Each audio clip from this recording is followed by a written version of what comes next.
our DNA. From start to finish, from the track to thundering arenas to coastlines around the globe, the thrill of racing drives us all. Every near miss, every exhilarating moment, the mental anguish of victory or defeat. A fraction of a second makes all the difference.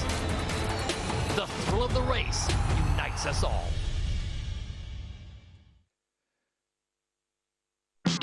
Welcome to America's heartland and the first stop of SailGP Season 4. This is one of the U.S.'s most iconic sports towns. The city of Chicago sits on the shores of the massive Lake Michigan, which today plays host to the world's best sailors. This is the Rolex United States Sail Grand Prix Chicago at Navy Pier. Today, the Windy City will kick off this new campaign in freshwater with 3 races. Alongside two-time Olympian Stevie Morrison and Olympic silver medalist Lisa Darmanin, I'm Todd Harris. Before we go racing, let's get a quick recap of Season 3's finale in San Francisco. Well, after 10 global stops full of close racing, the Season 3 finale in San Francisco would see Emirates GBR lock horns with France to secure the last remaining place in the 3-boat final. Ben Ainsley and his team got the better of the French boat in the fleet racing, but come the winner-take-all grand final race, it was the Kiwis and defending champions Australia who got off the start quickest. It was still tight as they turned the last mark, but Tom Slingsby and team were not going to be beaten and took an incredible 3rd consecutive season title of SailGP. Can anyone stop these guys from doing it again? Well, this is what the teams need to do to win SailGP Season 4.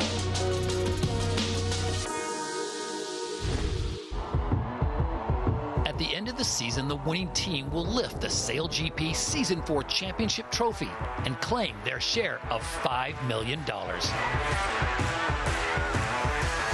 But how does it all work? Our scoring system awards points for each race that teams compete in across a race event. The top 3 teams with the most points will face off at the event final. One final race in order to determine who takes the event title and battle it out for maximum points towards the season standings. 10 to the winner, 9 for second, and 8 for third. 4th to 10th place are awarded season points based on their position from only the fleet races. These points are crucial for the season-long championship leaderboard. The championship leaderboard is recalculated after each event, and the 3 highest-ranked teams at the end of the season qualify for the winner-take-all grand final. So with Season 3 recently completed, all the teams have spent the short off-season trying to map their course to a Season 4 overall title and their share of the $5 million prize purse. The greatest drivers on the biggest start line are ready to face off at the SailGP Chicago Grand Prix. Spain's Diego Botin has work to do after finishing last in Season 3. Beaten by Sebastian Schneiter's well-executed starts with Switzerland. Jimmy Spithill's United States team had a season they would rather forget, with Nikolai Sehested enjoying multiple podium results. Canada's debut in Season 3 with Phil Robertson at the helm showed that they can upset the top teams.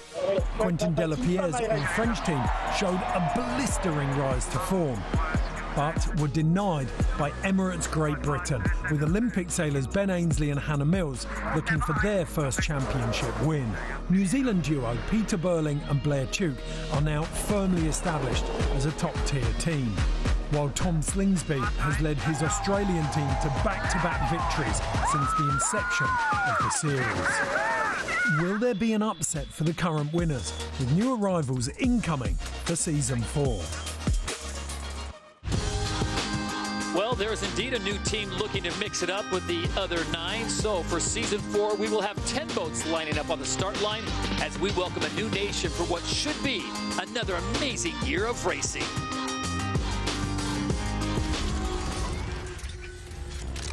Coming up 5 degrees. Slam pushing down.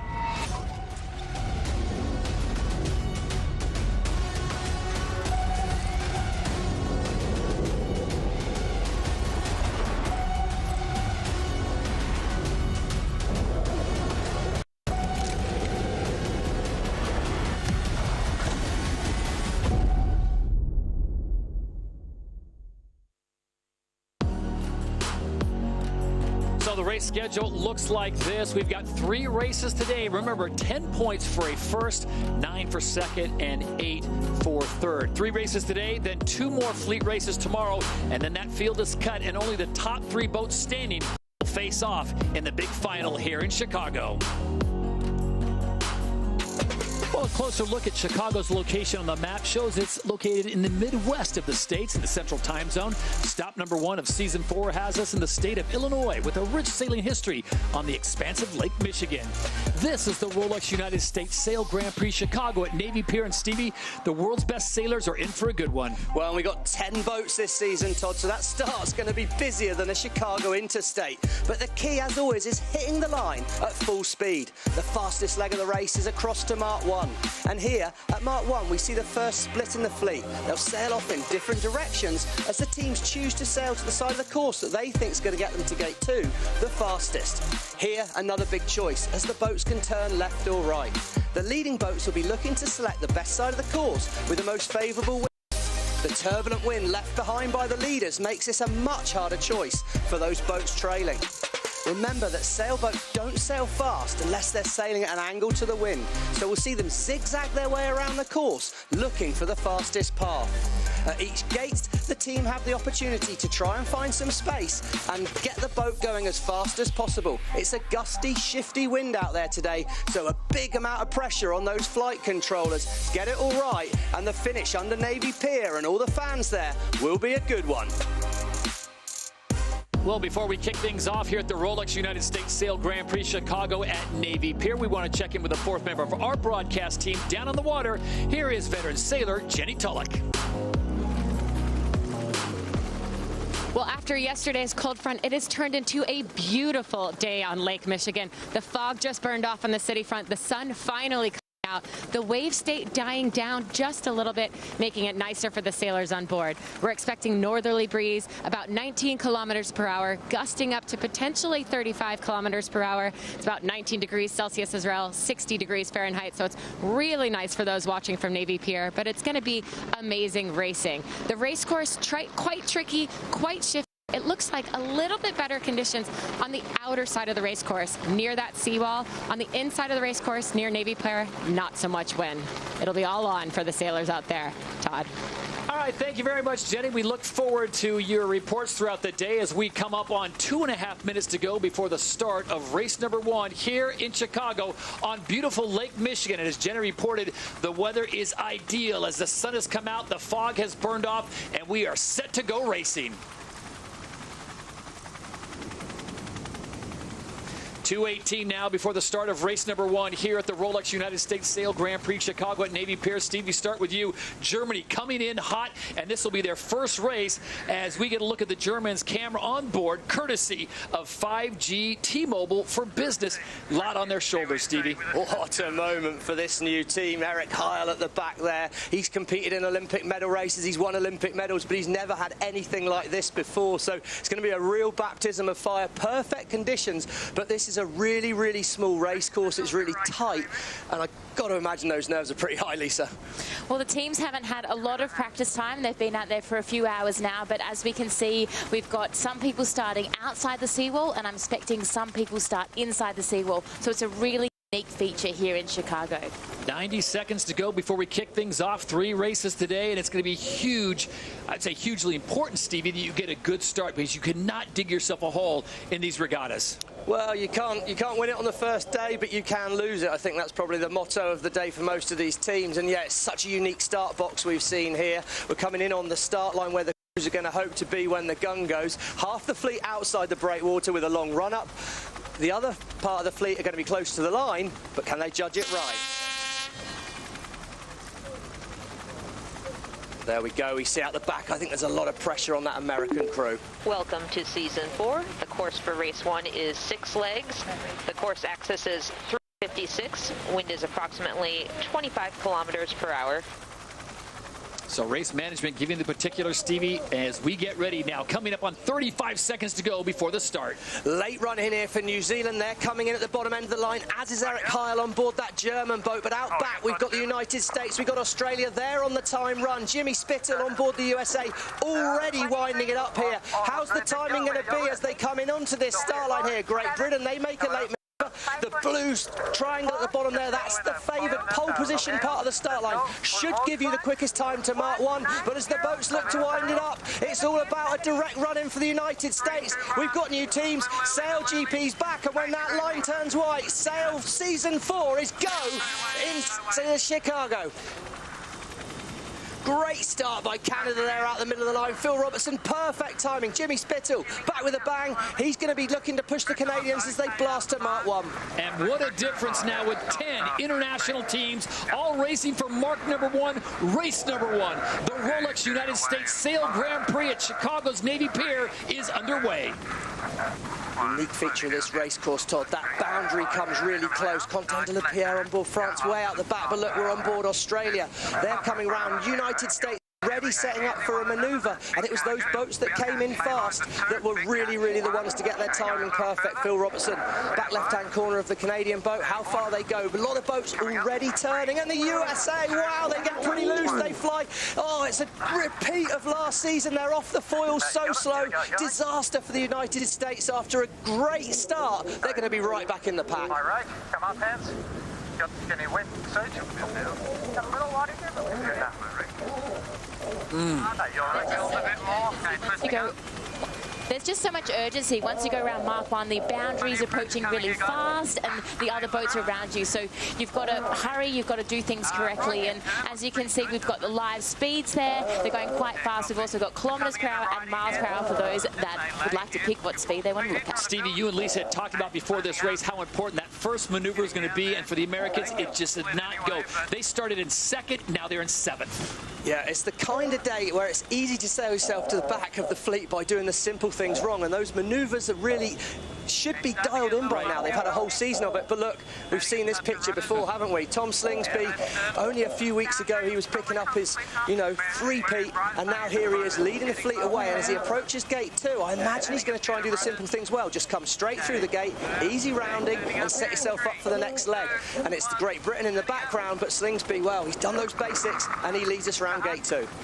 So the 3-time reigning and defending champion Australians first to gate number 2. It's Australia, Canada, Emirates GBR, Germany in the top 5 and 4th, with New Zealand rounding out that top 5. And the Americans have found themselves in a mess on that left side of the course. Oh, it's really tight there. Rockwall, Denmark, squeeze round on the inside of the New Zealand boat. The Kiwis are up. Oh, I wonder what the heart rate's like for Eric Heil on board there. The Danish, well, they've had a bit of a messy rounding. They're slow there. And it's now Great Britain 3rd. New Zealand moving through. Berlin after a poor start, getting that New Zealand boat going faster. But what a great start by the young German team here. New to SailGP, sat in 4th, and they've got a bit of space. Lisa, usually reporting down on the water where Jenny Tulloch is today. Are you surprised how crowded it looks with the addition of one more boat? Yeah, we know that if you're behind in the race, you have dirty air, and one more boat means more dirty air. What's really interesting on this leg is that the boats are splitting, so we're going to find out which side has more pressure at the moment. More wind means more speed. So you can see the velocity down there.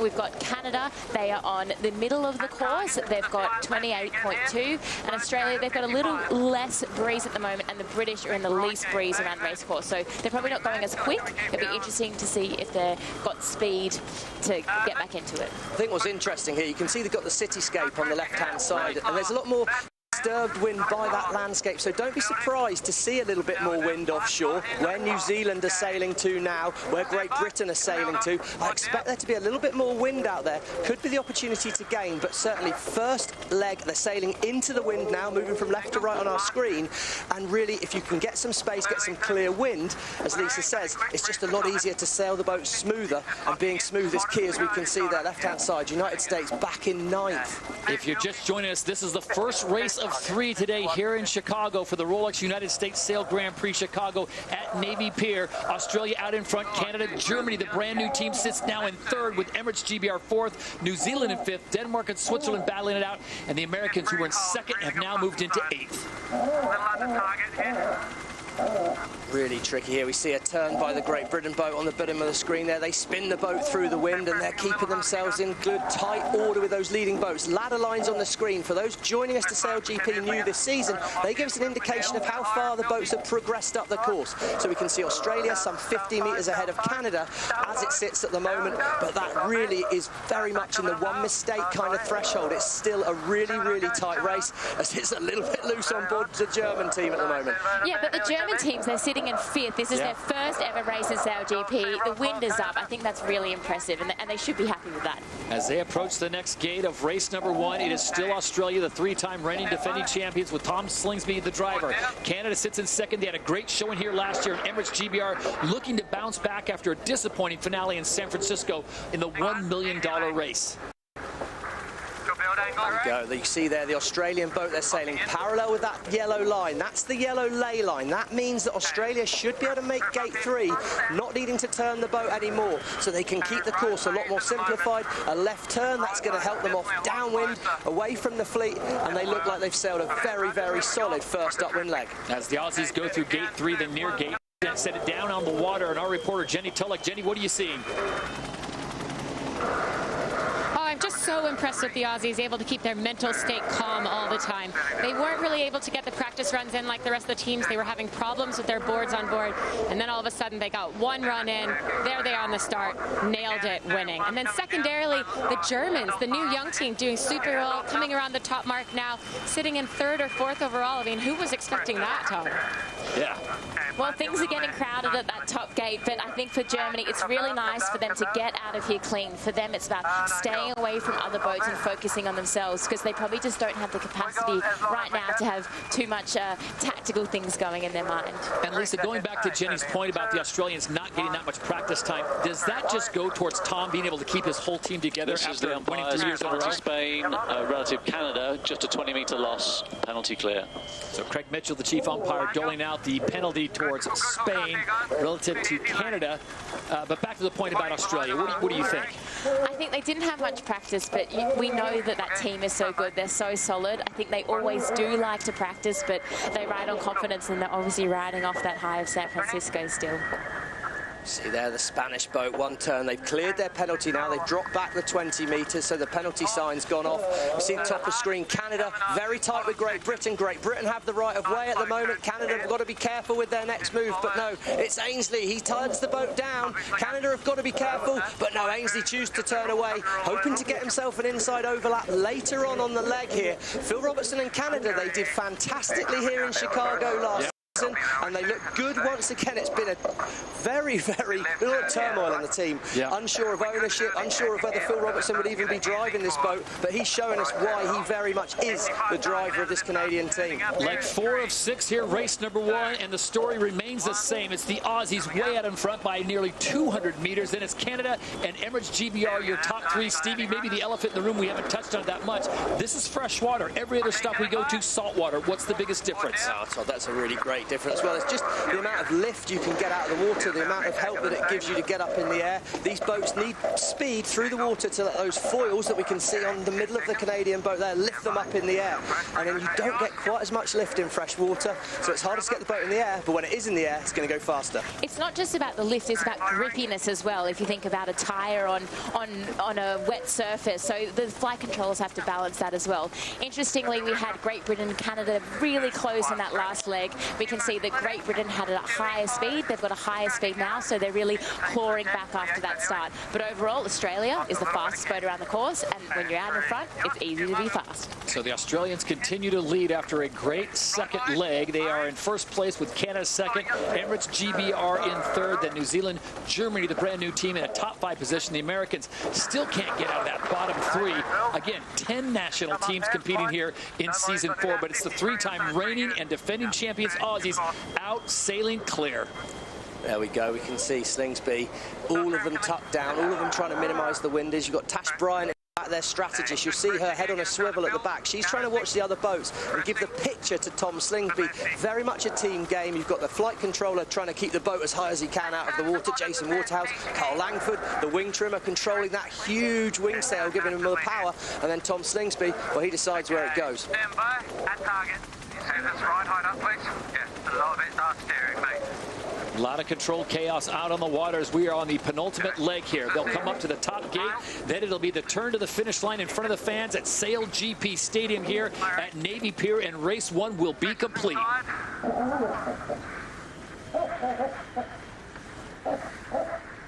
Emirates GBR, so much talent on board that boat.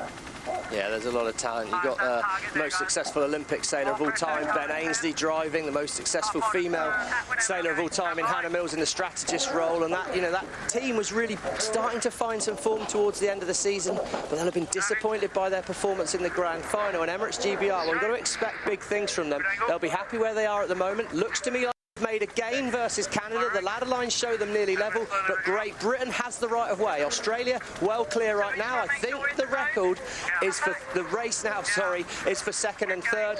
Great Britain have the right of way, and Ben Ainsley on board. He feels he's made a gain at the moment. There you go. You see the Canadians turn away from the wind. They dip behind Great Britain. When they come back together next time, it's going to be very, very tight at the final mark.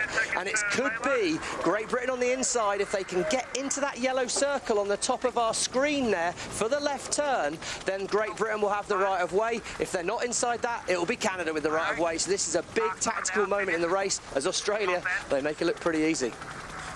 Foregone conclusion as the Aussies clear the gate, and it's just a few hundred meters to the finish line.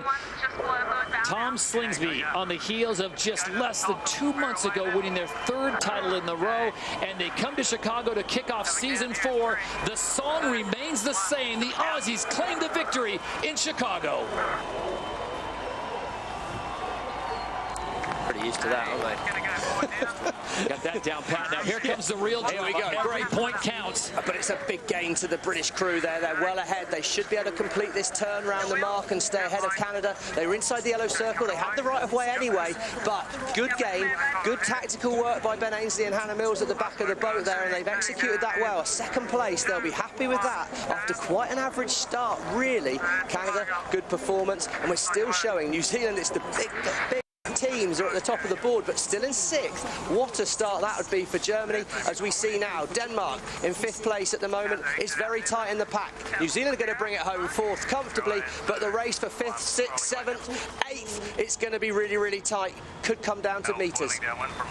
Peter Burley in New Zealand bring it home. They hold on to 4th place, and now it is Denmark, Germany, France, and Spain who'll battle out these points. Stevie, as we've seen before, when it comes to Sunday, every point will count. It looks like Nikolai Sehested and the Danes are going to hold on for 5th. Yeah, the Danes, Spain and Germany here. It's really tight. Diego Botín, the driver on board the Spanish boat, has done a nice job. He has to give way to the French. Is he clear ahead? Looks like he thinks he is. Quentin de la Pierre on board France spins inside, but can he hold off the Germans? It's going to be a sprint to the finish. Spain are going to take 6th. Good comeback by the Spanish.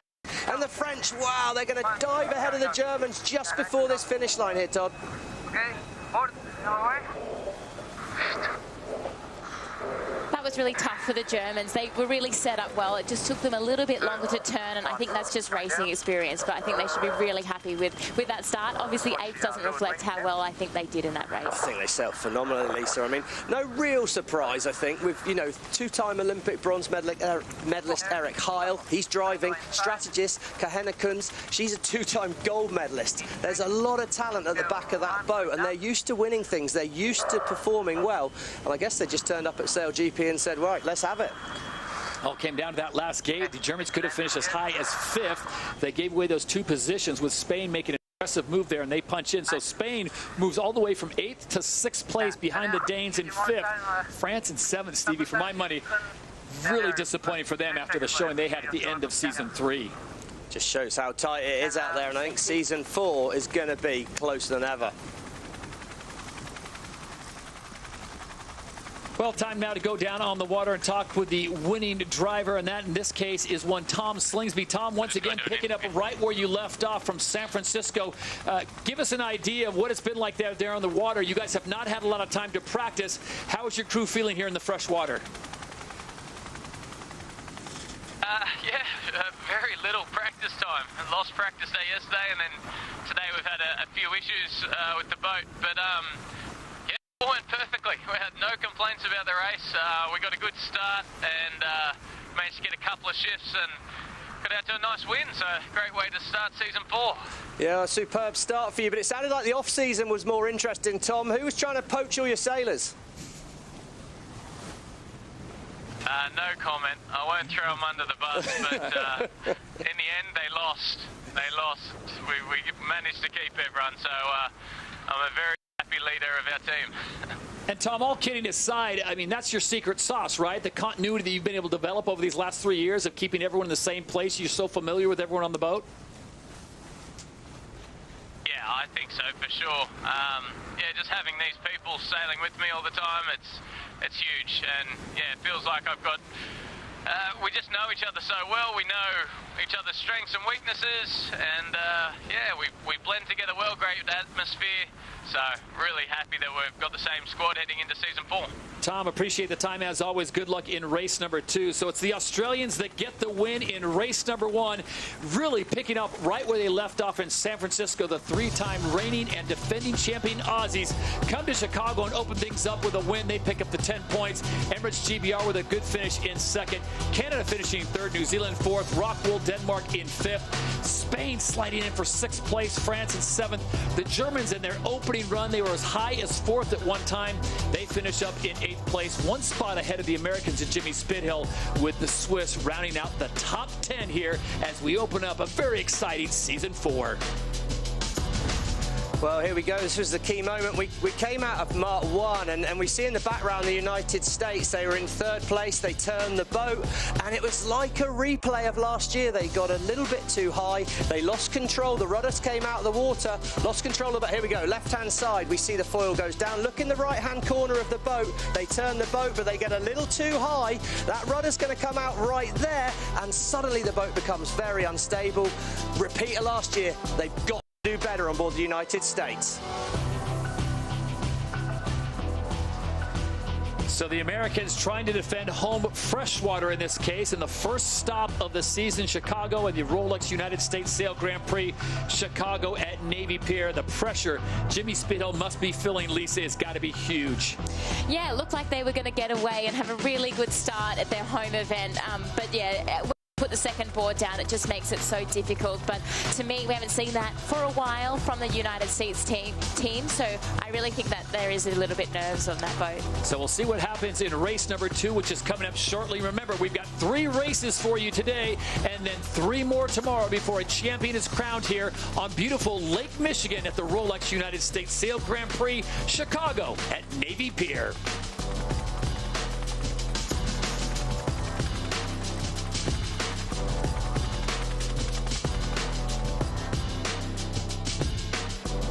Well, let's have a look at the start where it all happens. At the bottom of your screen, you can see Emirates GBR fighting it out with New Zealand, holding them back. But then the real thing happens at the top of your screen. We've got Australia. They had a fantastic start, and so did Canada. So Australia, they've got lots of space here to build speed, and absolutely nail this start and get to Mark 1 in good shape.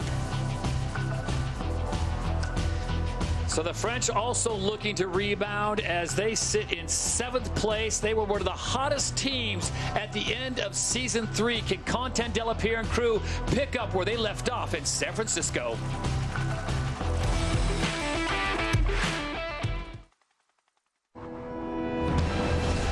Let's take you back to the season finale in San Francisco, with the French and Emirates GBR locked into a tight battle for the 3rd and final spot in the grand final and the race for $1 million. To be in San Francisco and have the opportunity to make this final, a special moment. Whoever's in that final race, they're going to have to sail the perfect race to win it. It's day 1 of racing. Australia and New Zealand are pretty much already qualified for the grand final. So in the fleet races to come, we will discover who will join them in the $1 million race. Is it going to be the French, led by Quentin Delapierre, or the Brits, commanded by Sir Ben Ainslie? When your back's against the wall like it is for us in terms of even trying to qualify for the final race, you know what you got to do. Great performance by Sir Ben Ainslie in race 1. Ben has been controlling Quentin from the pre-start all the way to the finish line. 6 minutes before the start of race 2, and there's 2 boats already locked in a fight. He's blocking now, man marking France even before the start, and Contan is now on the defensive. Ben was trying to get into the young guy's head, and really, honestly, it worked. It worked perfectly. Perfect start there. Ainsley on board for Emirates Great Britain out the middle of the line. It should be Ainsley leading at Mark 1. Ben has one job, and that is to beat France. He doesn't just beat France, he really demolishes them.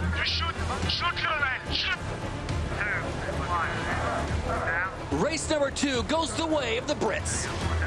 I don't think Contan will be in tomorrow's final, but he should be feeling proud of his season. They should be incredibly proud of that, and they're a young team, so that bodes well for the future. They're going to be one of the top teams in SailGP for a long time to come.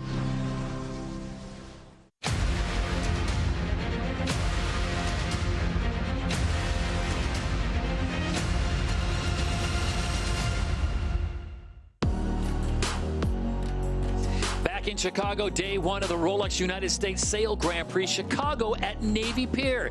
Todd Harris, Lisa Darman, and Jenny Tulloch, and Stevie Morrison in one of the great sport towns in all of the USA. But today it's all about getting points and moving yourself up the ladder here at SailGP. So after race number 1, the Americans find themselves in 9th place, and they need to rebound big time in the next 2 races on the day. The man to get that done is their driver, Jimmy Spithill. And we now go on board on Lake Michigan with Jimmy. And tough way to start the way, Jimmy, but after a short turnaround after season 3, how are you feeling the teams come together? Yeah, good. I mean, yeah, it's just ideal conditions right now, tied out here, and you know, with 10 boats in the course, there's a lot of opportunities, and yeah, it should be a great racetrack. Another 2 good races, and we're just going to get a couple of clean ones and a couple of clean laps in. Jimmy, it's Lisa here. I'm just wondering, is it shifty and gusty out there? Is there opportunities for overtaking? Yeah, there are. There's some big opportunities. I mean, there's quite a better pressure offshore or over towards the break wall, and definitely dustier and at times lighter in near the city front. Well, Jimmy, certainly opportunities out there. That first mark, it looked tricky. Was that a technical issue on the boat, or is that something you can quite easily polish up, that first manoeuvre? No, we can definitely polish that up and execute that one. So yeah, we'll definitely be looking to just get a good clean race in this time. And Jimmy, what's the feel like out there? I know we've only introduced 1 more team, so now it's 10. Do you notice a little tighter quarters? Yeah, you do. I mean, Chicago feels a lot tighter this time around with that 10th boat, no question. All right, we'll let you go, Jimmy. Congratulations on what was a great season last year. We look forward to seeing you guys next year. Obviously, season 4 is something you guys want to bounce back for, and defending home waters with the LA event coming up. How important is this Chicago event to give you some momentum going to California again? I think all the teams got the same goal. It's just to try and get a good result in the first event and just build some momentum as you head into the season. Well, Jimmy, you got your timing pretty good on that last start. It was a brilliant start, so let's look forward to seeing that again and tidy things up, and it'll go well for you. Thanks for joining us. So Jimmy Spithill and USA SailGP looking to bounce back after a 9th place finish in race number 1. The good news is 2 more races still to come.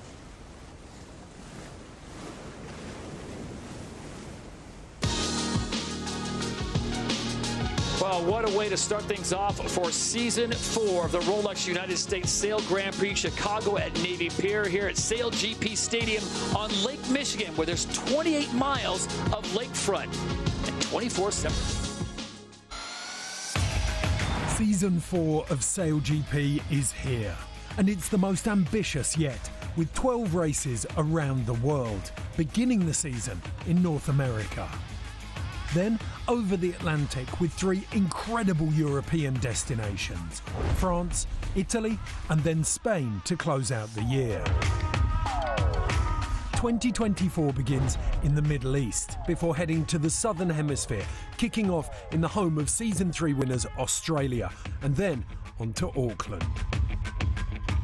Season 4 then heads to the Caribbean before returning to North America to finish the season in San Francisco.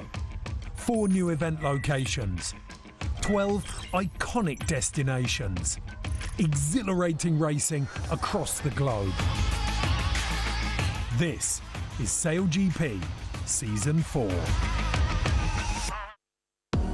Covering some great iconic locations. Well, sailing can be very technical to a non-sailor, even a sailing novice. However, the ladder line superimposed on the course helps the viewer follow the action as the race progresses through each leg.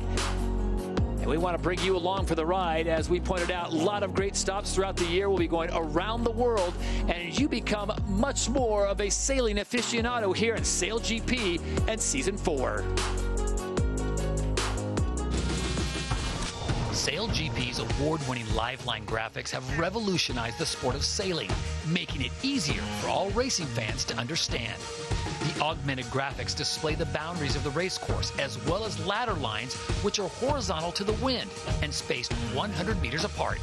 On board our fleet, this technology allows all athletes to clearly see who is winning and losing, and the distances between all of the boats. The start line, turning gates, and the finish line are also visible, so racing has never been easier to follow. And just moments away from the start of race number 2 here in Chicago on Lake Michigan. Todd Harris, Stevie Morrison, Lisa Darmanin, and Jenny Tulloch with you. There you see the clock, Stevie, 1:20 to go. Do you change your strategy from race 1 if it worked for the Australians, the Americans, the Canadians? Do you try something new or stick with what you know? I think you absolutely don't change your strategy. It looked to me like the strategy was that long run-up. They could get the timing, but the problem you might have now is everyone's seen that. Everyone's learnt a lesson. How many people are going to come charging in late? Will you find the space that you need? Well, we can see 6 boats outside the seawall at the moment. I think Australia is running up for the same start. We've got Germans playing it safe inside the seawall, and I think we'll see Great Britain sneak in. But we know Canada, we know New Zealand love that run-up start. New Zealand's actually approaching from the bottom of the screen, so they have changed their strategy this season. And the Americans also changing their strategy. They were the very back of the start box last time and came with a straight shot all the way in. There is the look at the new team, the Germans, bringing a lot of talent. Steve, as you put it out, a lot of Olympic medals on that boat. A lot of talent, and they delivered very well, but it's a new day now, a new race, and we see Australia top of screen. They're up on foiling at 20 seconds to go. United States turn the boat, Germany turn the boat, but it's quite a late turn. Can New Zealand stay foiling? It's going to be New Zealand closest to camera, top of screen Australia. Has Slingsby got his timing right? He's going to be fast. Phil Robertson coming in on board Canada, but it's going to be Australia and Canada at fastest angle to Mark 1. Canada spin the boat through. Australia missed the start line. Unbelievable from Tom Slingsby at the top of the line. Unforced error, and it's Phil Robertson on board Canada again, screeching away towards Mark 1, and Quentin de la Pierre, the French driver, hanging on the inside. He'll own the mark if he can stay there. 4 wide as they approach mark number 1. It's France, Canada, New Zealand, and the United States. What a moment there as Canada again. Phil Robertson, he's got his starting pants on today. Blasts around the outside. He's going to lead the fleet away downwind as we see the crews turning away. The boat's going to accelerate. Rockwall, Denmark there. Move the boat through the fleet, and at the back of the pack now, it's all about trying to find space as France are the first to turn away. Canada follow, and they're there wide on the course. Canada, France look well lined up for gate 2 at the moment, and Peter Burling on board New Zealand. He stretches away. Faultless manoeuvring from this Kiwi crew. And they could be well lined up for gate 2 from here. I think the boats that turned early, like New Zealand and France, have a real advantage here. We heard from Jimmy, there's a little bit more wind over there, and I think that New Zealand have caught this wind, and they could close the gap on Canada. Really good clue for anyone watching SailGP for the first time. We're back with Australians there, but that yellow line they were sailing along, that showed us it was the ley line to the mark, and the Australians, well, they're way out the back now. Very unusual position. All they can do now is sail smooth and fast and try and pick off boats as they move through the fleet. But yeah, it's going to be unbelievable to watch that back as we rejoin the fleet, and it's showing now New Zealand up to first place. They're moving down the course. Gate 2 is going to appear into view down here. I imagine New Zealand would love to turn left at the mark closest to the bottom of the screen. They look well set up for it, but France are chasing hard behind them. Race 2, leg 2. It's New Zealand, Canada, France, Switzerland, Denmark, the USA, the top 6 right now. Big surprise with the Australians, Stevie, missing the gate. They had to basically do a U-turn, come back around, so we'll see how many positions the Aussies Aussies can pick up in a tight maneuver there as France comes in hot right on the Kiwis' tail. Yeah, well, it's just like you're driving a car. You want to be wide in, tight out. The French were tight in, and they've ended up wide out. Penalty, New Zealand, relative to France, not giving room at the mark. Oh, wow, the camera angle didn't help us there. So the French boat had obviously overlapped with the Kiwi boat. They were entitled to space at the mark. The New Zealand crew didn't allow it, and it's a penalty. New Zealand must now drop back behind France, and that's going to cost them a lot, as the French are showing us fourth right now, and they're struggling with boats tacking on their wind, giving them turbulent winds, slowing them down. Disaster for the Kiwis. That must have been such a tight overlap into gate 2. So now sailing upwind, the Kiwis will have to drop back to 4th place to give that position basically back to the French, and now it is Canada looks to be in the best position as the Kiwis have kind of taken the boat horizontally. They'll have to slow it down.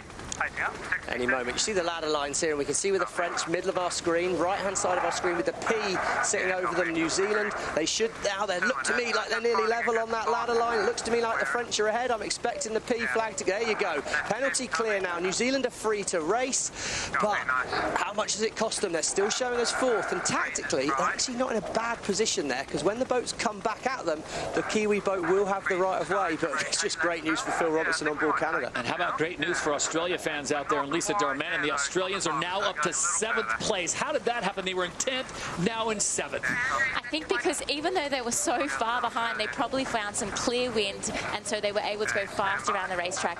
But when you're that far behind, you can kind of sail your own race. I don't think they really want to be in 7th, but it does give you options, and we've seen that there are options to get back in this race. What a save for the Australians. If they can get in the top 5, Stevie, point-wise, to go with the first place they got in race number 1, that will be huge. They're just doing what they do.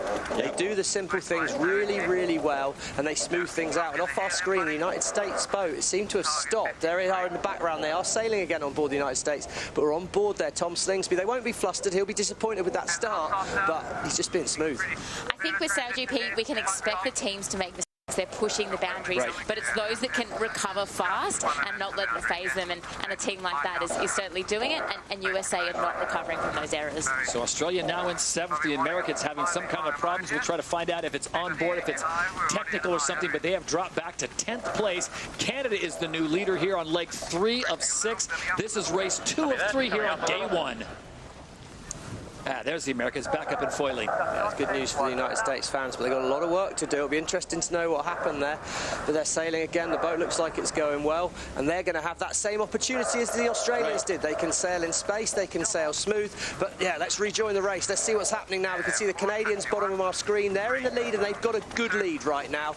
They've got a very good lead. New Zealand showing in second, but they're going to have to dip behind Switzerland, who have the right of way. We see there, New Zealand in the right-hand side of our screen, dip behind Switzerland. France, they dip behind Switzerland as well, and when we come to gate 3, expect it to be tight from 2nd all the way back to 4th. And once again, look at that, Eric Heil on board Germany sitting in 5th, 6th place. Great performance by this German crew. Coming up to gate number 3, it is Canada. New Zealand has bounced back nicely after that penalty with France. They sit in 3rd. France has now dipped back to 4th. We check in down on the water with Jenny Tulloch. Well, as the Canadians round the top mark, they should be saying thank you to the New Zealand team behind them. That was such a tough bottom mark rounding for the Kiwis, and the French and the Canadians just gained out of that. As did the Swiss. Here come the Swiss rounding the right-hand mark. They'll be heading right down the outside of the course, maybe a bit more breeze out there. New Zealanders go to the left. Denmark just behind them, in on the right-hand side as well. To the left, a little bit more pressure on the right, but also there's been that big right shift that we saw in that first downwind. So the long jibe is the jibe that the Swiss are on at the moment. Really close here for Australia and Germany, and of course, so great to see the young early German team mixing it up with the other guys. And Jenny, a quick follow-up question to you. You were out there yesterday. No one sailed because of the wind conditions. How different are the conditions that we have today than what they had yesterday?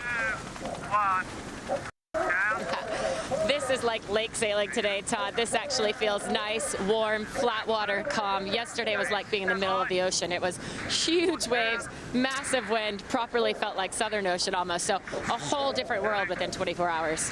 And those conditions that Jenny is describing is actually perfect for racing. That flat water, medium breeze means that the teams are really tight and close, and that's why we're seeing it, all those changes and boat-on-boat situations happening, because the fleet is so condensed.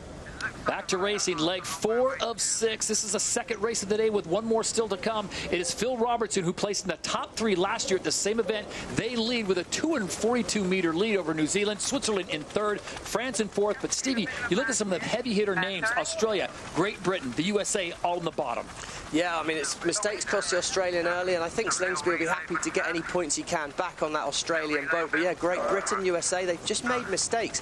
And what has really been clear is the Canadian boat, well, they came out of the blocks fast, they've kept it clear. You see that first at Mach 1 all the way through, and then it was that little bit of carnage at gate 2 where New Zealand got into a penalty situation with France. Switzerland took advantage, but right now Peter Burling, he turned left at the top of the course. Switzerland turned right. Right now the left turn was a big gain. New Zealand up to 2nd. Switzerland have all dropped back to 4th now, and we can see tactics are really playing a part here. Can you find more wind, get the boat going faster, and simplify your route around the course? Germany there, whoa, take a look at that. Big leap out of the water. They get too high, they're 2 holes down. They're going to struggle to build speed from here. Expect a big loss for the new German crew right now.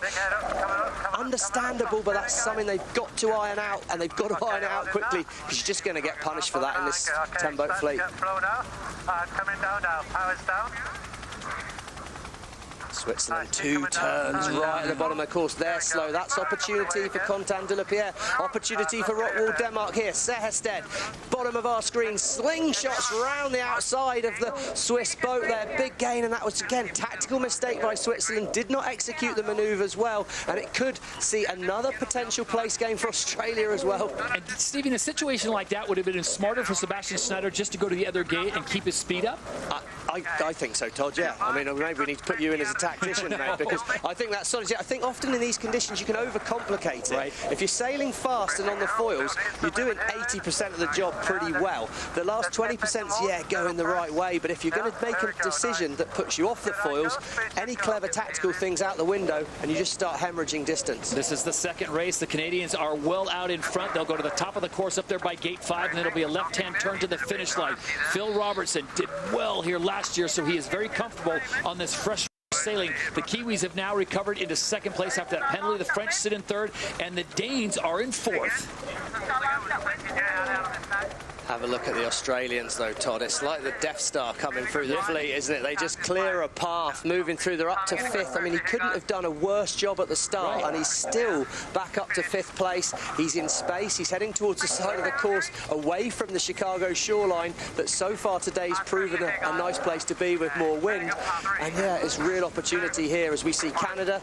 They're close in now. Potentially just 2 more manoeuvres left for the Canadian crew. Will they execute that well if they stay on the foils here? I expect the Canadians, and they have, back up to 40 kilometres down. New Zealand does have the right of way, right-hand side of our screen, but Canada are well ahead. Canadian fans can breathe easy now. I think Phil Robertson should have this race in the bag. Calm chatter on board Canada SailGP.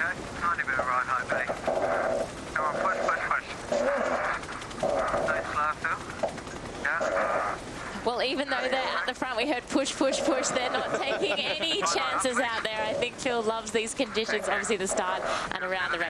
So great to see that team doing so well. I'm still just amazed that the Australians, they started in 10th place, basically did a U-turn at the start line. They've now worked themselves up to 5th. And Stevie, it goes to the point of how important each point is in each race. They could have just sat back and said, hey, this race is a throwaway. He has salvaged so many points to go along with that first that he won in race number 1. Potentially big statement, but I think what will define season 4 will be how well you can move through the fleet when you do make a mistake. All these crews now, we're seeing here Canada, we know that they can deliver a strong performance when they're out in front. There you go, they're lined up now for gate 5 and just to sprint to the finish.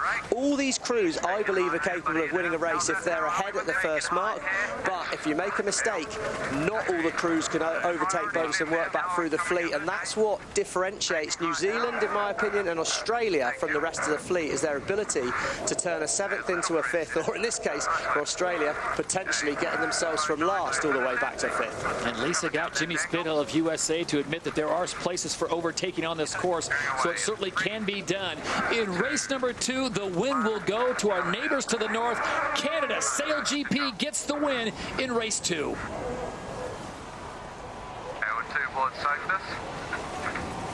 Nice and easy with the Kiwis right behind them in 2nd place. Looks like France will hold on for 3rd. Nice bounce back for the French, who finished race number 1 in 7th. The Kiwis finished in 4th, and Canada finished in 3rd. So Canada really right now, Stevie, is leading the way with a 1st and a 3rd overall.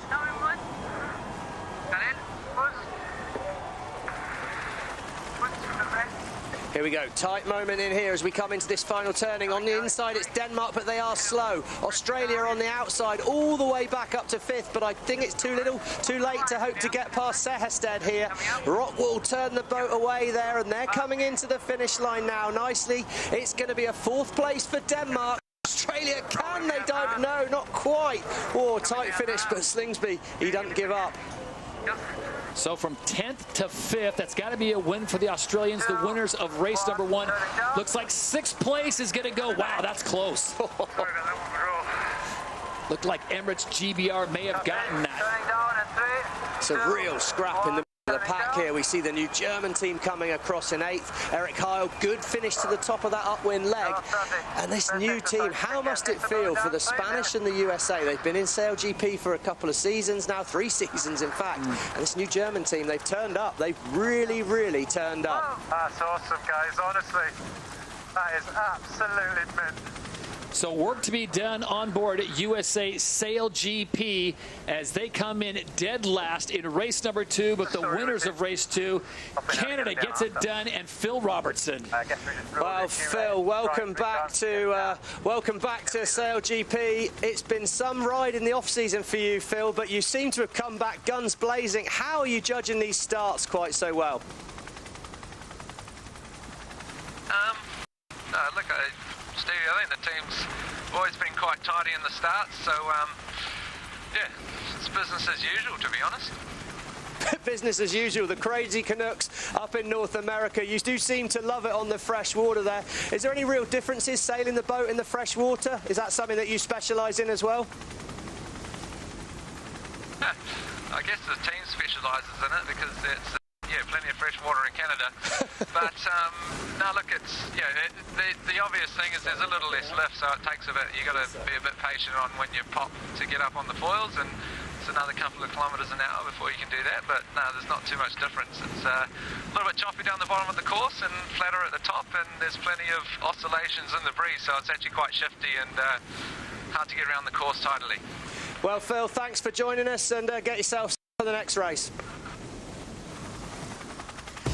Well, if you want to win the race, you basically have to win the start. The Australians, they looked lined up. They knew the start they wanted, but what was the problem? They were going too fast, too soon. They got too close to the line. They had nowhere to burn their speed, and they basically had to just avoid the line, opening the door for Canada. So we can see there, that small distance, the only way to slow the boat down is to turn into the wind. Then Canada had fresh air. They get a great start. They roll over the top of the fleet, and they just command the race from there. So outstanding job, and watch out for the Canadians. Wow, and then a key moment here. New Zealand, we see here, as they enter the yellow circle, France are overlapped roughly by 50 centimetres. Peter Burling either didn't see them or didn't think they were overlapped, but because the French had rights as an inside position, New Zealand had to give him room. We see that Burling, he looked back round. It was a tight call. This racing is tight, and these moments hurt. Penalty New Zealand, that opened the door for Canada, but the Kiwis got back to second. France held on to third. Well, the clouds have lifted and the sun is starting to peek out, as Jenny Tulloch has reported. And there are the results after 2 races. Canada sits on top with 18 points with a 3rd and a 1st. New Zealand with a 4 and a 2. And Australia rebounding nicely after that 1st in race number 1. They sit on 16 points. Remember, the top 3 teams will race tomorrow in the last race for the grand final. And plenty of work to do for the Americans. The homestanding team sitting on just 3 points after 2 races.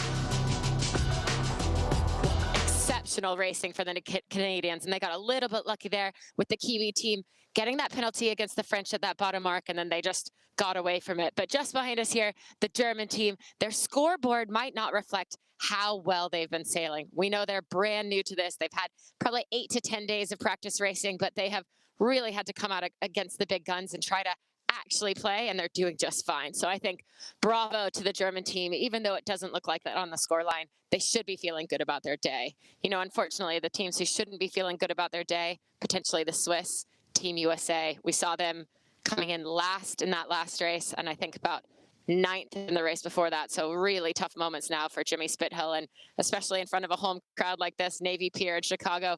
Give it up for them if you can hear us, but we need Team USA to have a better one on the board in the next race.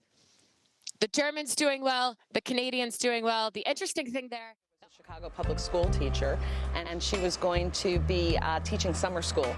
So she told my brother and I, you can either go to overnight camp or you can take these sailing lessons I heard about. So we want to stay home and play with our friends. And she said, yeah, that's not an option. I guess you're going sailing. I wound up in a sailing camp for 2 weeks and loved it. My name is Karen Harris. I'm the president of the Jackson Park Yacht Club Foundation in Chicago.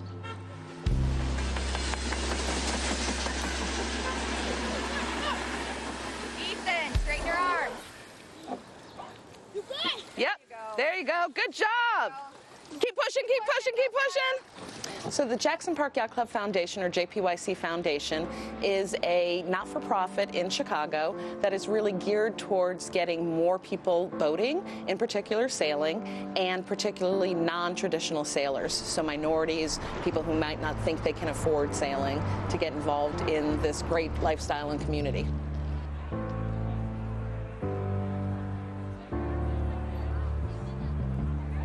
Unfortunately, Chicago has had some violence problems, and so one of the things that we think is so important is getting kids involved in healthy activities. And so sailing is the perfect option because it teaches leadership, resiliency, communication, teamwork, all of these important life skills that will help kids really navigate their lives and chart a better course.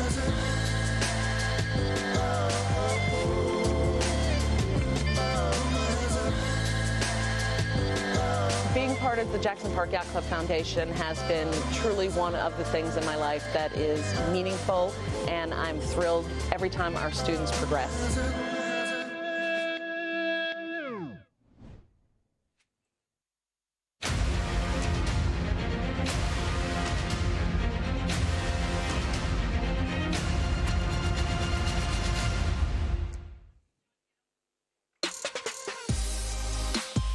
Welcome back to Event 1, Season 4 of the Rolex United States Sail Grand Prix, Chicago at Navy Pier.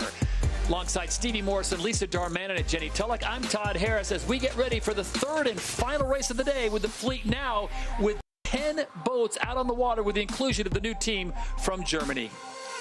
Well, good chance to go down on the water and speak to Eric Heil. Eric, thanks very much for joining us down on the water there in Chicago. New to SailGP, how is it? Yeah, it's super. It's crazy how fast the race goes. Yeah, we're super happy here being around these cool guys, and also pretty happy that we didn't destroy something in the first 2 races. Well, I think you've done a lot better than that, Eric, from our position. What are the main priorities for this new German team? We know you've got Sebastian Vettel in the background. He'll be helping you, no doubt, to progress. But what are the main focus for the team right now as you're such a new team but performing so well? Yeah, as I said, for us, for today especially, we haven't sailed any start before against other boats, so we are super focused on us and on just going around the race course without getting too much into trouble. And yeah, we're still working on our maneuvers and yeah, our communication. So pretty happy about that so far. Hey, Eric, I got to ask you, what is the biggest thing that kind of surprised you or that was a shock to you about these foiling F-50 catamarans? When we went out, I think this was pretty bumpy down there with a little more breeze in the beginning. So we thought this is going to be a survival situation for us today. But now the wind dropped a little bit, so we are a little more comfortable. All right, Eric, we appreciate your time. We wish you the best of luck. Congratulations on making it to SailGP Season 4. You've got 2 weights. We look for a great performance in race number 3, and we know you'll deliver.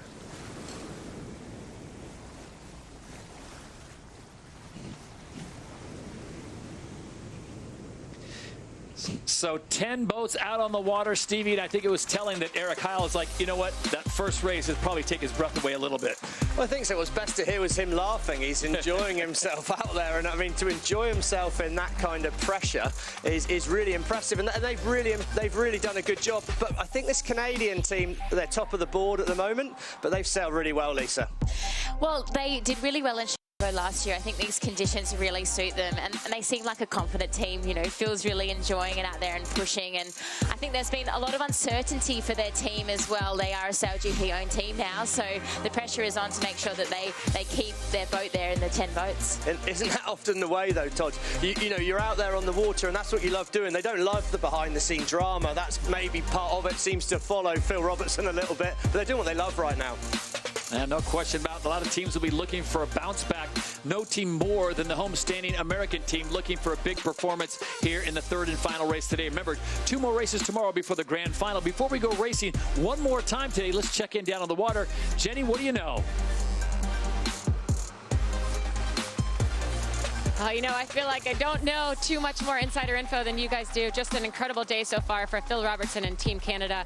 He always seems to perform when he's on the ropes, and nothing like pulling your sponsor and telling you that maybe the new guys are looking at Nathan Outeridge for the spot and being able to perform on the day. So well done to Team Canada, and of course they can say thank you to the Kiwis for getting in that little kerfuffle with the French at the bottom mark and allowing to really get away from the fleet. I think for the Aussies, coming back through it, as Lisa said, wasn't too much of a surprise. They're such a good set of sailors on board, and they're really able to just get out into good breeze themselves. The French in the previous race weren't quite as capable of doing that after having had a bad start as well. They were at the bottom of the line. They were late to the start. They were last around the top mark, and they kind of came through the fleet just a little bit, but they really needed to perform a lot better than that if they wanted to be still part of the Big Four this year.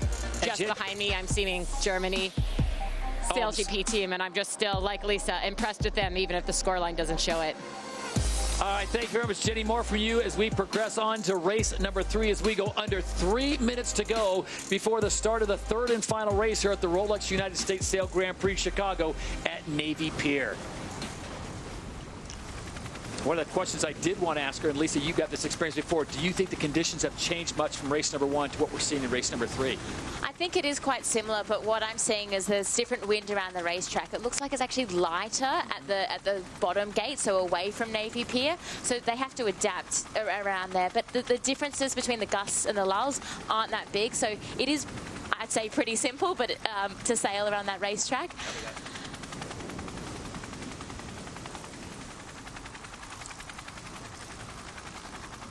2:11 to go before the start of the third and final race here. The course for race 3 is 6 legs. The course axis is 005. Wind is approximately 21 kilometers per hour. So the wind has, in fact, dropped just a little bit, Stevie, from 24 in race number 1. Yeah, this is a fantastic shot, hovering up above the course. And I draw your attention to that wind dial there. It's showing us the wind is coming from the north. We've got 20 kilometers an hour of wind. And there you can see the wind. It's moving down. So they're going to sail the first leg at 90 degrees to the wind. For those that are new to sailing, that's the fastest angle. They're absolutely on the rev limiter all the way to Mark 1. And that's why judging this start line so hard. But we're on board with the master of it, Phil Robertson. He's had 2 nearly perfect starts, and that'll be a choreography between himself, Chris Draper, Billy Goodrum and Isabella at the back, giving that timing, time to kill. How far from the line are we? Can Phil Robertson deliver one more time? I'm really surprised to see New Zealand once again setting up with this approach. Great Britain in the middle of the screen, they seem to be adapting to the new approach. So it is all about being adaptable and changing to the different techniques. 1 minute to go before the start of the third and final race here on day number 1. The Americans, the Kiwis, a late. Great Britain's trying a new little, maybe they're going to come back and throw a little JK in there, Stevie, and swing back around. But now we're coming up on 45 seconds to go, so time is of the essence. Time is of the essence there. 43 seconds to go. Germany sticking to a plan. Good, efficient procedure by the Germans there. They're doing the same start. That's the kind of thing that's going to get you good. And out the back, Australia, they're up and foiling. The umpires, boundary penalty, Germany. Boundary penalty, Germany. They pushed it a bit too wide. That's painful. They're going to have to start out the back there. Well, that was the commentator's kiss of death if ever I've seen it. But right now we see Great Britain, United States and Canada. New Zealand spin the boat back inside. Has he got his timing right? Australia, well, they were early last time, but Slingsby's going for the same move on board Australia. Australia, Denmark and New Zealand are well positioned. It's all about the timing now. How's your timing, Tom Slingsby, coming in at the top of the line? Watch for the line to turn white. Oh, France nailed it. Clear start. That's perfect by Delapierre, the skipper on board the French boat there. They should lead at Mark 1 from here. And Australia, they're going to be very, very fast over the top. But Contant Delapierre, perfect. And the first mistake by Phil Robertson at the start. It's going to get soft after the race marks, At mark number 1, it is France that leads the way. All 10 international boats heading for gate number 2. Here we go, the boats turn away from the wind. We're on board Contant Delapierre. That was the mistake they made last time, not turning soon enough. As soon as he's turned away from the wind, he's straight into a manoeuvre, but it's hard and it's messy on board there. They've lost it on board France. Opportunity for Australia now. The Australians have got a lock on. The French are going to be trapped on the outside. New Zealand turn away first. Australia follow, and it's going to be Australia and New Zealand really nicely positioned here, sailing back to more wind, sailing smoothly. Forced error by the French, and it could be costly as we move further down this leg. Potentially they're going to be in disturbed wind on the French boat. If you've got less wind, it's very hard to go fast. Third and final race here in Chicago. Remember, 3 more races tomorrow, and it is the Australians out in front. The Kiwis sit in second. France dropping back to third, and their company to the left, Denmark. Well, we have all the conversions of speed there. We've got kilometres, miles per hour, and knots. So we've got France at the moment out in front with great pace. They are, but they've just got into a bit less wind, I think, there, Lisa. And unfortunately, well, not unfortunately for you, the Australians there, they've done a job. They've moved through into the lead. New Zealand following, and that was just a bad mistake. Missed the jibe on board France. Slingsby, well, he started terribly in race 2, but he's back where he's used to being. Seems to be a bit of a pattern. If you get a really good jibe out of Mark 1 and early, you get into more pressure, and these guys are learning really fast. Oh, another mistake by France. They're off the foils. Look at that. They jumped up into the air. They've fallen off the foils. Australia and New Zealand, well, this is a repeat of the grand final, but the French are in the water. This is going to be so costly, trying to re-accelerate that French boat. Oh, that was massive. Apologies for any language we may have heard off the French boat there. That was a huge moment on board that French boat. They've fallen off the foils. Here we go. Third place, Rockwall, Denmark, and now splitting away. Seb Schneider on board Switzerland. I like that move. Contant Delapierre and the French have gone from to 8th, and you heard him scream in frustration, and they still have not seemed to get full control of the boat. So now it's Australia, New Zealand, and Denmark who really had a roadblock in front of them when the French put it down in the water. They recover nicely to sit in third. I'm surprised the French have turned again. They'd got back foiling, but they've decided to do one more turn. They're going to be right out the back here. They're off the foils. Often when you fall off the foils like that so aggressively, the boat can fill out of water, can't it, Lisa? The other happens is when you fall off the foils, you've got to build all your speed again. So you might be laying those gates, but you've got to go the opposite direction, and that's what happened to the French, and they couldn't make it around that gate. There we go. They're coming back here for a replay. We're on board France. There we see the board go down. Now it's so hard to judge the lift at that situation. They get too much lift. 2 foils in the water, too much lift. The boat leaps in the air. It was a big moment for Nikolai Serhested behind there on board Rockwall, Denmark. And again, another manoeuvre by the French here. This is a lot of manoeuvres. Every time you turn the boat, you're going to lose speed. And look at that. You fill the boat with water. You've suddenly got to lift 300 kilos of water up in the air as well as your boat. So disaster for the French. Uncharacteristic errors. And we come back to the fleet, and we can see there. First place, Australia. Second, New Zealand. The ladder lines on the screen are showing us that there's only, well, there you go. Clear as mud. 30 metres in it for the New Zealand boat there. Can they claw back at the Australians? It's a bit of a battle royale. And I know that Tom Slingsby's going to want to make sure he stays ahead of Peter Burling, because this was the dress rehearsal from the grand final last year. This is the final race. Australia back in front. Remember, they won race number 1. They bounced back nicely in race number 2 after a terrible start to finish in 5th place. And here they are, the 2 southern hemispheres going at it. Great sailing nations with Australia and New Zealand. There there, and Denmark at the bottom there. So we've got the head-to-heads, and I think what's really important here is Australia, that average speed, that middle line, that's what I'm looking at. They're averaging higher speeds, they're finding more pressure, and being out in front, once again, they can get that clear air. So it'll be tight to get the Kiwis to catch up, but we know that there's overtaking opportunities. There's a really tight moment coming up here, Lisa. Denmark in third, middle of our screen. They've got the right of way, but New Zealand, Burling, whoa, he was brave there. He snuck across ahead. That looked pretty good to me. Look how tight and congested the middle of the pack is now. There's 10 boats out there, Todd. There's no space. We can see there, Switzerland, they were close in it, but they're having to dip behind the Spanish, and suddenly they're going to be drawn back into that mid-fleet battle. And it's so, so hard when you're back in the middle of the fleet. Less wind, less option to sail the decision you'd like to sail. And Stevie, it seems like it's just a little bit harder for these teams to figure out where the wind is or where the sweet spots are on the course, unlike San Francisco, where it seemed like the sweet spot was close to the shore as we go down on the water in Jenny Tulloch. What an amazing lift the Aussies just took. That gained probably 20 meters on the Kiwis there with just a good left-hand shift. Really coming around the top mark here well for Tom Slingsby and Team Australia. Behind them then, the Kiwis, a little bit of a loss there. They were sailing the wrong direction, so they've got Denmark just catching up. Now the Kiwis going to the left-hand mark, left-hand turn. Been clear. Penalty clear.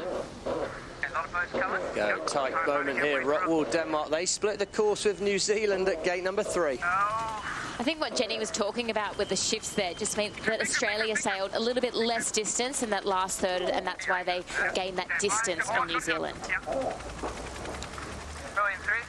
So they'll make their way downwind one more time on this course as Denmark now picks up that penalty.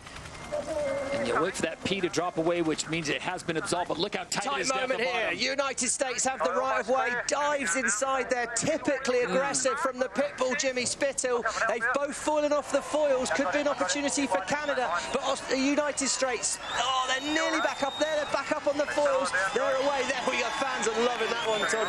US fans enjoying that aggressive manoeuvre from Spittle. And look at the Americans. They have come from 10th. Now they are up to 5th place. Look at the speed of that Canadian boat. You can almost visually see they're flying higher out of the water there as you look at it. The higher you get the boat out of the water, the less foil there is, the less control you've got, the less drag you got, the faster you go.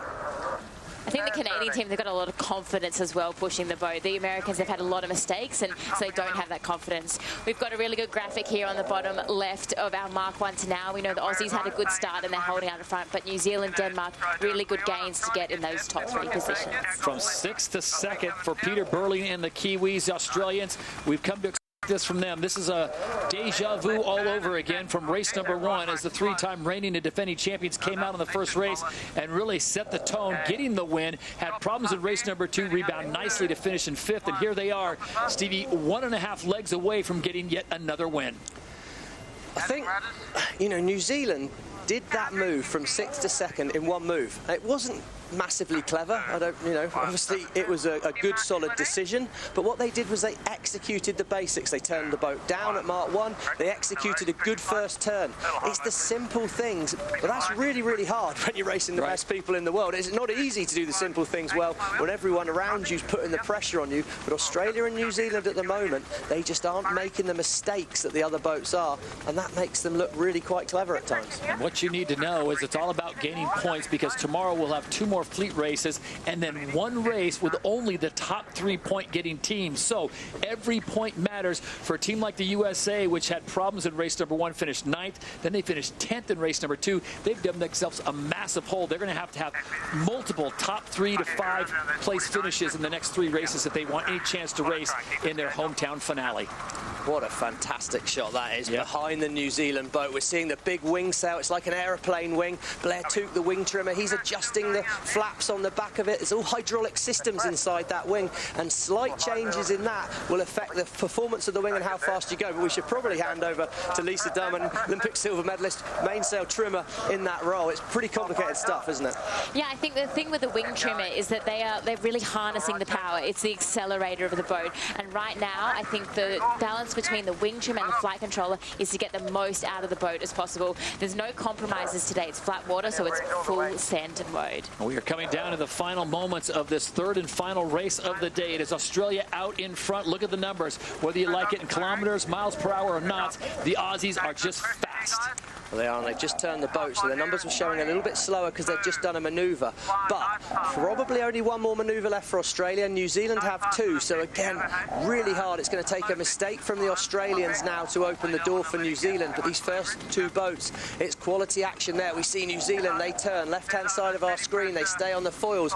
Great manoeuvre. They've got them on a tight string. There's 50 metres in it, not a lot, but Australia are going to have to make a mistake for anything to happen from here. And catching my eye, top of screen, 9th place France, 7th place Great Britain.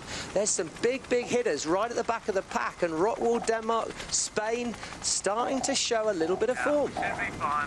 I've been watching Denmark around this course. It looks like they're sailing a really fast mode, so I think they're prioritising speed over distance, and that's really kept them in 3rd place. So really solid result for them after a shaky start to the day. And the Danes doing a great job of keeping themselves in the conversation. Remember, they got a 5th in race number 1.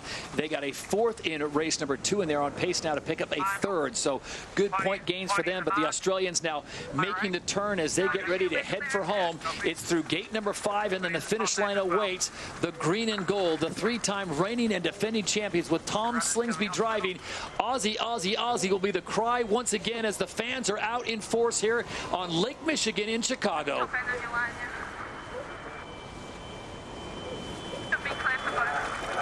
Race number 3 goes the way of Australia. Clinical, Todd. Absolutely clinical by the Australians. They made... going to be interesting to chat to him about the start to race 2. But since then, it's been absolutely faultless from Tom Slingsby and his crew. And Peter Burling's New Zealand, well, these two were the class act in season 3. They've come out of the blocks, both of them swinging here. But right now, Tom Slingsby and his Australians look like they're going to take some beating. In the home of Chicago Bulls, Michael Jordan never managed to do a 4-time championship win. He did the 3-peat. Slingsby's got that. Can Slingsby raise the bar on Jordan, Todd? Nice way to start things off, and he'd be in good company with Denmark finishing in 3rd place. It looks like Spain's going to have a nice performance here as they'll finish in 4th, and now the battle will be for 5th, 6th, and 7th. Looks like Phil Robertson, the winner of race number 2, is going to hold on for that top 5. That's a great confidence builder for Spain, though, finishing that top 4 position. They've got better through the day, actually. They've really performed well.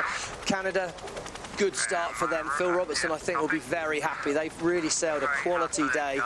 And, you know, the United States are still work in progress, but it's hard, you know, they're not at the top of the fleet. It's hard not to put this German team as the boat of the day for me. I mean, they've just done a fantastic job here in the United States, right in front of these fans. First time in this real stadium racing for Eric and his crew.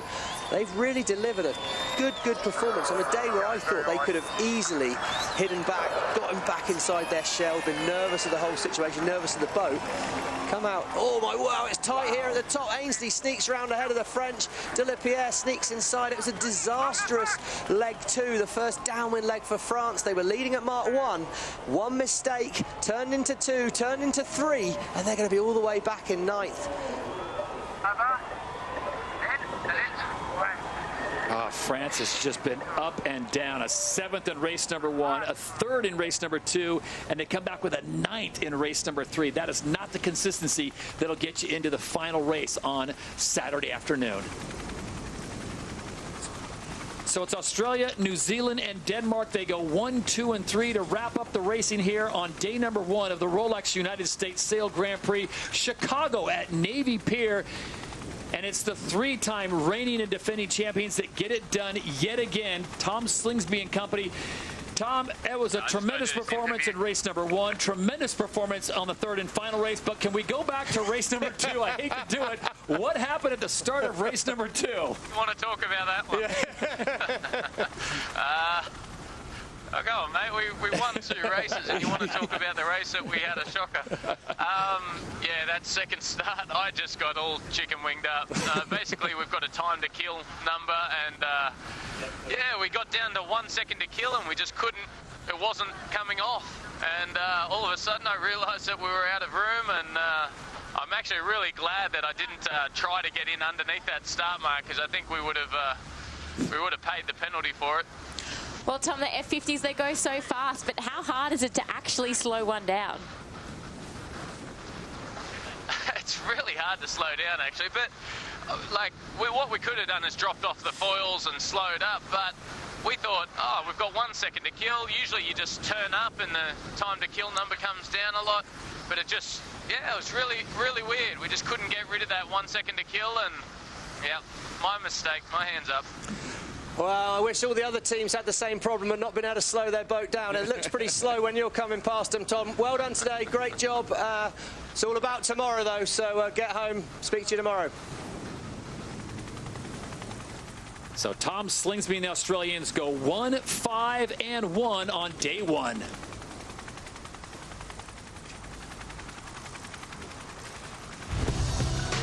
Well, we know it is all about the starts, and we know the start that was working was the run-up slingshot start.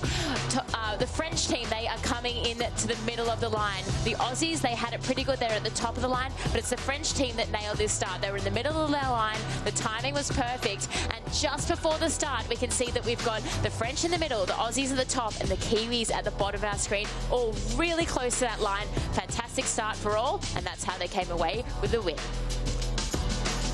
Well, it was great for the French until they turned away at Mark 1. Look at that, clear water between them and Australia, but right there, that slip on board, that water over the boat slowed the French boat down suddenly. When Contan looked back, he couldn't turn. Then he's back in the pack. Another bad manoeuvre, fell off the foil, and you can see there those mistakes. If you fall off the foils, there's so much drag from these big 50-foot hulls that they just lose all their speed. They had no chance of picking up. Hero turned very, very quickly to 0 for Contan de la Pierre and his French crew. Well, we know from last season that Australia and New Zealand are the fast boats, and that's what we're seeing for season number 4. It is Australia that had the best average speed, and New Zealand that are sailing less distance. So we can see who's prioritising what at the racetrack, but it's Australia that is the boat of the day out there today. How about this, race number 1, and who gets the Rolex best time start at the line? Dead on, spot on for Phil Robertson in Canada. Well, there you go, 0.1 of a second behind the line, fastest gun in the West. Phil Robertson there on that Canadian boat, and we can see it was mistakes was the story of the day early in the season here for those teams at the back of the fleet. Plenty for teams like the United States to work on there. Unforced errors, tight racing, 10 boats certainly made it busy, but Phil Robertson's Canada, well, they put up a really good day out there in the first race. Couldn't quite catch the Australians, but Phil Robertson, Great Britain there with Ben Ainsley. It was a good start to the season for those crews. So race number 1 goes the way of the Australians. Emirates GBR will finish in 2nd. Canada would finish in 3rd. How about this in race number 2? Well, once again, it was an almost unheard of. Tom Slingsby makes a mistake, hold the headlines. But from there, it came to a very tight moment at gate 2. It was really, really tight. Wasn't Lisa out there, but these things make a massive difference. It's the little things, and it's like how fast you can recover from it. We know the good boats are really good at responding. Canada gets the win in race number 2. Race number 3, old friend Tom Slingsby back in good form once again, and he's right there in the mix at Mark 1. But great racing action in race number 3. Yeah, I mean, the French, they just made some uncharacteristic mistakes. They were the boat of the season in many ways. Last season, their improvements were huge, and it'll be back to the drawing board. A lot of things that they can work on, I'd say. Quite basic errors, so they won't be panicking just yet. Early in the season, though, you don't want to see mistakes. Aussies win the 3rd and final race of the day. So here are the standings after 3 races. Australia leads with 26 points, 1 clear of New Zealand. Canada sits in 3rd. So if we were going to have the grand final, those would be the top 3 to get in on 26, 25, and 24. Denmark, Great Britain, and Spain showing some good signs today, but not consistency. France also up and down, and the Americans would certainly like to get rid of that 9 and 10 on their scoreboard. But Germany, welcome to SailGP. Well, guys, it started out as a cloudy day. The conditions looked a little different, as Jenny Tulloch reported, and then the sun came out, burned off, and it was some classic lake racing. Jenny, your projections maybe for tomorrow, are we going to get more of the same?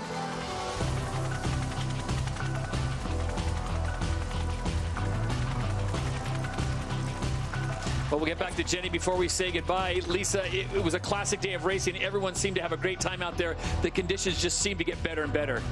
Yeah, I think the first race, you have to just understand the racetrack. You can learn as fast as possible, but then you know what you need to do, and that's what we saw out the day. So I think for me it was a simple day, but where people came unstuck was the boat-on-boat situations, and that big French error, I think they were responding to Denmark. They saw them coming, they had to respond. We have the top teams, they're really slick at executing those maneuvers under pressure.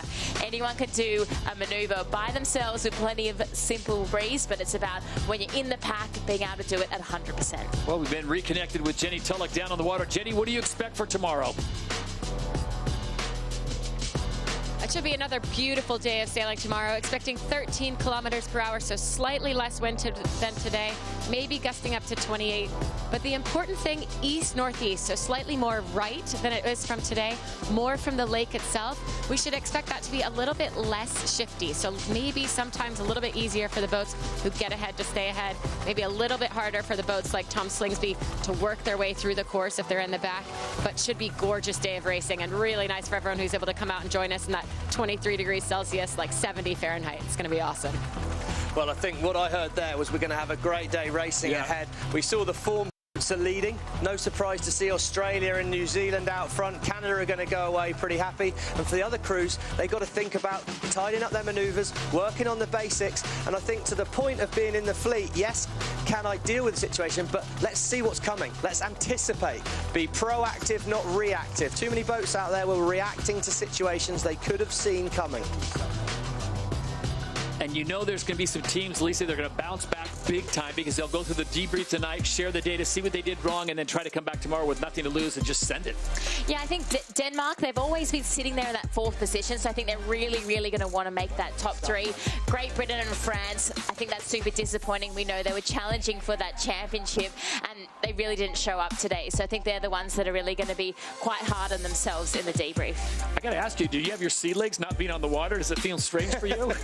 I'm enjoying being here with you guys, but I do miss the fresh air and the close-up action down on the water. Well, it'll be fantastic, and we love having you with us here in the commentary booth. So we turn the page and we look forward to tomorrow. It'll be day number 2, and we'll see who bounces back. One thing is clear, we will have some great racing on Lake Michigan, and the Australians have lost nothing after they close things down in Season 3 in San Francisco. So on behalf of Lisa Darmanin, Jenny Tulloch, and Stevie Morrison, I'm Todd Harris saying so long for now. This has been the Rolex United States Sail Grand Prix Chicago at Navy Pier, and we will see you tomorrow.